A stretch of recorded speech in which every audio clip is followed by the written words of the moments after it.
Good morning, children. Good morning, ma'am. Good morning, ma'am. Very good morning madam. Okay, మనం నిన్నటి నుంచి ఒక topic గురించి మాట్లాడుతున్నాం కదా. ఏంటో టాపిక్? పళ్ళను శుభ్రంగా ఉంచుకోవడం.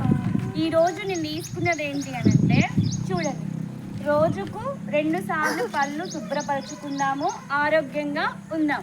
రోజుకి ఎన్నిసార్లు పళ్ళు శుభ్రపరచుకోవాలి? 2 సార్లు. ఎప్పుడెప్పుడు? ఉదయం లేవగానే పళ్ళని శుభ్రంగా తోముకోవాలి. తర్వాత రాత్రి పడుకునే ముందు, అన్నం తింటాం కదా, భోజనం అయిన తర్వాత పడుకునే ముందు పళ్ళను శుభ్రపరచుకొని పడుకోవాలి. దీంట్లో కొన్ని థింగ్స్ ఉంటాయి, అంటే కొన్ని ఎప్పుడెప్పుడు ఏం తినాలి, ఏం తినకూడదు, మన పళ్ళని ఎలా రక్షించుకోవాలి, మనం ఇప్పుడు నేర్చుకుందాం. చూడండి, మార్నింగ్ లేగంగానే మనం ఏం చేయాలి? పళ్ళను చక్కగా శుభ్రపరచుకొని బ్రష్ తోటి నీట్గా వాష్ చేసుకున్న తర్వాత మన పళ్ళల్లో లోపల మనకి టంగ్ ఉంటుంది కదా, టంగును కూడా మనం క్లీన్ చేసుకుంటూ ఉంటాం. టీత్ మధ్యలో ఎలా ఉంటుంది? ఎల్లో కలర్ వచ్చేస్తూ ఉంటుంది కదా. ఎల్లో కలర్ అంటే మొత్తం కూడా పచ్చగా కనిపిస్తూ ఉంటాయి.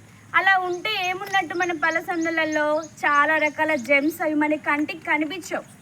మన కంటికి అవి కనిపించవు. చాలా రకాల జెమ్స్ అలా ఉండిపోయి మనము స్నాక్స్ తినేసేటప్పుడు కానీ, వాటర్ డ్రింక్ చేసేటప్పుడు కానీ, అన్నం తినేటప్పుడు కానీ అవి ఆహారంతో పాటు కడుపులోకి వెళ్ళిపోతాయి.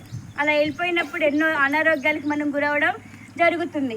చూడండి, ఐస్ వాటర్ కదా, చాలామంది ఐస్ వాటర్ తాగినప్పుడు పళ్ళు కొంతమందికి జువ్వమంటూ ఉంటాయి కదా, ఏదో లాగేసినట్లుగా అనిపిస్తూ ఉంటాయి. అలా అవ్వడానికి కారణం ఏంటి? మనం వాడే టూత్ పేస్ట్, అంటే మీరు 2 టైమ్స్ బ్రష్ చేయకోకుండా ఒకటే టైం బ్రష్ చేయడం వల్ల అలా మన పళ్ళు చాలా సెన్సిటివ్గా మారిపోవడం వల్ల కూల్ వాటర్ తీసుకున్నప్పుడు పళ్ళు జువ్వుమండం జరుగుతూ ఉంటుంది. నెక్స్ట్, ఇంకా చాలామంది పిల్లలు కూడా టీ తాగుతారు, కాఫీ కూడా తాగుతారు. ఏం తాగుతారు? టీ ఆర్ కాఫీ, 2 కూడా తాగుతారు కదా. ఇలా టీ కానీ కాఫీ కానీ తాగినప్పుడు మీ చిన్నపిల్లలుగా ఉన్నటువంటి మీ పళ్ళు చాలా సెన్సిటివ్గా ఉంటాయి కాబట్టి ఏమైపోతాయి? అవి తొందరగా పాడైపోతాయి. అంటే నల్లగా కావడం కానీ, పుచ్చిపోవడం కానీ, పళ్ళల్లో మొత్తం జెమ్స్ ఇంకా ఎక్కువ అవ్వడం కానీ జరుగుతూ ఉంటుంది. అందుకే టీ కానీ కాఫీ కానీ మీరు తాగకూడదు. ఏం తాగాలి?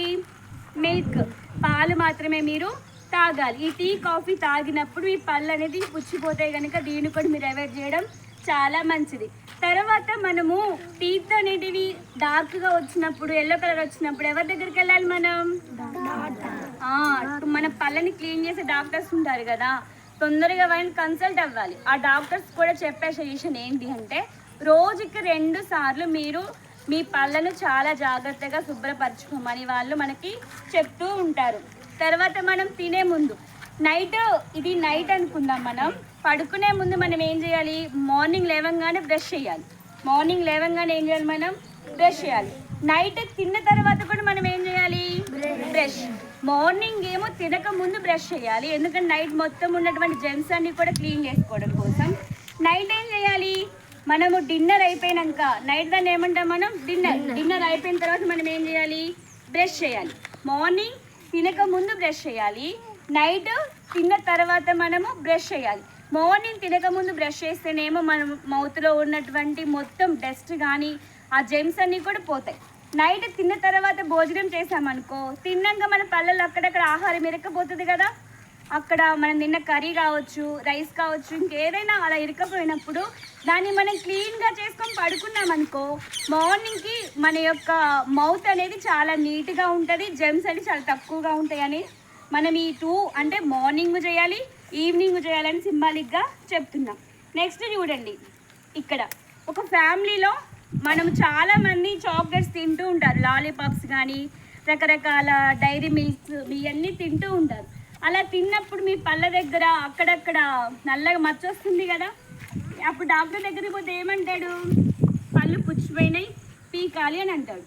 మీరు ఈ చాక్లెట్స్ కూడా చాలా అవాయిడ్ చేయడం చాలా మంచిది. కూల్ డ్రింక్స్ కానీ ఇవన్నీ కూడా మీరు అవాయిడ్ చేయాలి. మరి ముఖ్యంగా తెలుసుకోవాల్సింది ఏంటంటే, చూడండి, మల్లె పువ్వు లాంటి స్వచ్ఛమైన నవ్వు శ్రీ సరస్వతి విద్యానికేతన్ పిల్లల యొక్క నవ్వు. ఈ క్యాప్షన్ మీకు రావాలి అని అంటే 2 టైమ్స్ మీరు పళ్ళని శుభ్రంగా తోముకోవాలి. ఏమంటున్నాడు? మల్లె పువ్వు ఎలా ఉంటుంది? తెల్లగా ఉంటుంది. మీ నవ్వినప్పుడు కూడా మీ పళ్ళు కూడా అదే విధంగా ఉండే. నీ క్యాప్షన్ ఇది ఇక్కడ పెట్టా. మల్లె పువ్వు లాంటి నవ్వు, స్వచ్ఛమైన నవ్వు, శ్రీ సరస్వతి విద్యాని